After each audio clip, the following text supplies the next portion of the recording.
విచిత్ర స్టాక్ మళ్ళీ వచ్చేసింది. డియర్ మేడమ్స్, స్టోర్ లో ఈ విచిత్రకున్న డిమాండ్ అంతా ఇంత కాదండి. ఓ మై గాడ్, అసలు ఎన్నిసార్లు తెప్పించానో స్టిల్ అడుగుతూనే ఉన్నారు.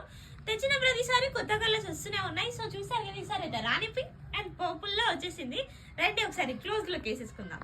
డియర్ కస్టమర్స్, ఈ పర్టికులర్ డిజైన్ కానీ ఈ పర్టికులర్ కలర్ కానీ విత్ ఇన్ కామారెడ్డిలో ఎక్కడ కనిపించినా అది ఫ్రమ్ సాయి రేణుకా కలెక్షన్స్ అని మీరు ఫిక్స్ అవ్వచ్చు. ఎందుకంటే దీన్ని ఫస్ట్ టైం మన కామెడీలో ఇంట్రడ్యూస్ చేసింది అయితే ఓన్లీ మన సాయి రేణుకా కలెక్షన్స్ మాత్రమేనండి. కొత్త వాళ్ళ కోసం అయితే మళ్ళీ చూపిస్తాను, క్లోజ్ గా వచ్చేయండి. చూసారు కదండి, మంచి రౌండ్ నెక్ లో మంచి యోక్ ప్యాడ్ చూసుకున్నట్టయితే మంచి వర్క్ అండ్ బీట్ వర్క్ వచ్చింది. షోల్డర్ పైన కూడా చూసారు కదా మనకి ఎంత హెవీ వచ్చిందో. అండ్ హ్యాండ్స్ చూసుకుంటే మనకి 3/4 హ్యాండ్స్ వచ్చేస్తాయి. అండ్ హ్యాండ్స్ కి కూడా మంచిగా వర్క్ వస్తుందండి. అండ్ దుపట్టా చూసినట్లయితే మంచి బ్రష్ ప్యాంట్ దుపట్టా అవైలబుల్ గా ఉంది. చూసారు కదండి, ఇదైతే దాంట్లోనే సెకండ్ కలర్ అండి. మంచి రాణి పింక్ లో వచ్చేసింది. లుక్ వైజ్ కూడా చాలా బాగుంది. అండ్